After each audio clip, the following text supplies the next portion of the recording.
Vamos olhar para a situação do Messias e depois a gente fala principalmente sobre a questão do voto útil. A gente vê que o eleitorado entende que foi uma derrota fragorosa do governo Lula, mas uma parte avalia que foi uma responsabilidade da oposição. Acaba não colocando as digitais como quer o PT em Davi Alcolumbre e no Supremo Tribunal Federal.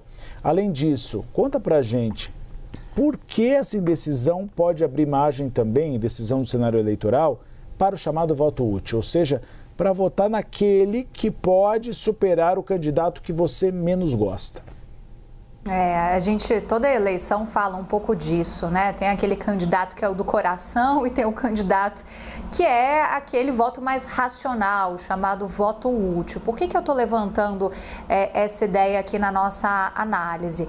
Primeiro, a gente já parte de um cenário está mais do que cristalizado, consolidado, Flávio Bolsonaro como competidor do presidente Lula no segundo turno das eleições. Só que a gente tem que olhar para os outros candidatos e como é que o cenário em relação aos outros candidatos pode influenciar nessa movimentação do chamado voto útil. Está muito cedo? Com certeza está muito cedo.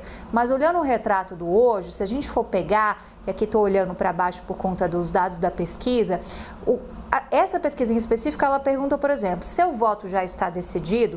Para 55%, sim, está decidido, mas 45% dizem que não.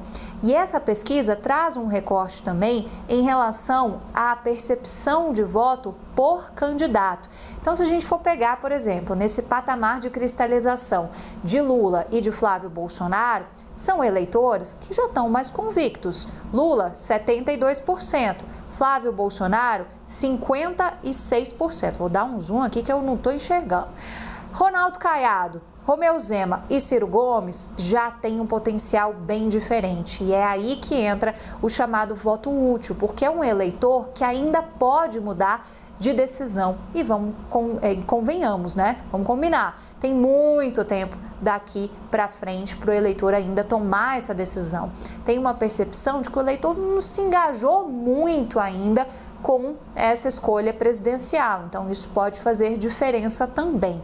Aí, se a gente for pegar esses patamares, Ronaldo Caiado, por exemplo, os eleitores que dizem que vão votar nele, 61,9%, quase 62%, dizem que ainda podem mudar. Romeu Zema, esse patamar também é bastante alto, quase de 70%. Ciro Gomes, então, é altíssimo. A gente tem 91,4% dos eleitores de Ciro Gomes dizendo que ainda podem mudar de voto. E Ciro Gomes é aquilo que a gente vinha comentando no Bastidores de ontem.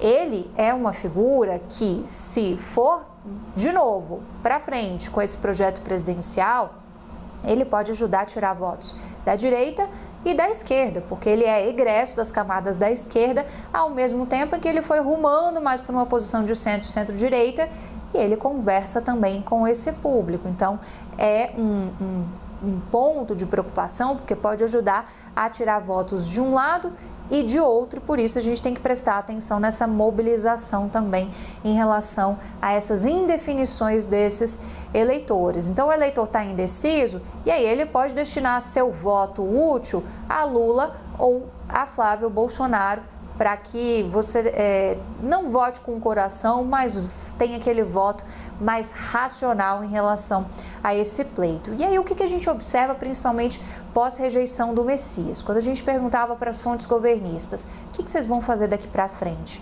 Qual vai ser a estratégia? É a estratégia antissistema, é a estratégia de centrar fogo na principal bandeira que o governo ainda tem a entregar, que é o fim da jornada 6x1.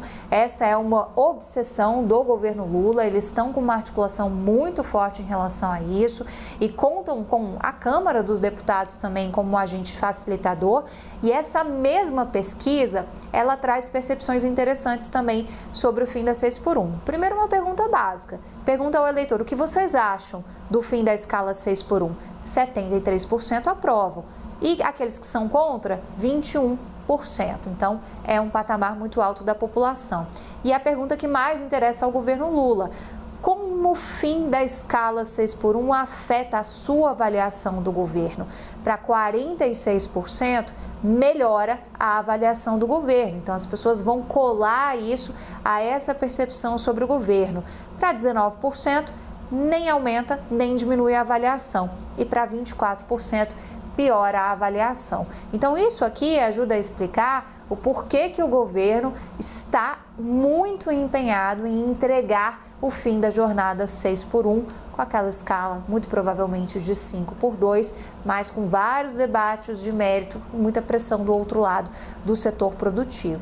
É por aí que vai a reação, fora o campo mais ideológico, do PT voltar a recuperar um mote que é central na origem do partido, que é o mote antissistema. Isso já apareceu, por exemplo, na fala do próprio presidente Lula no 1º de maio.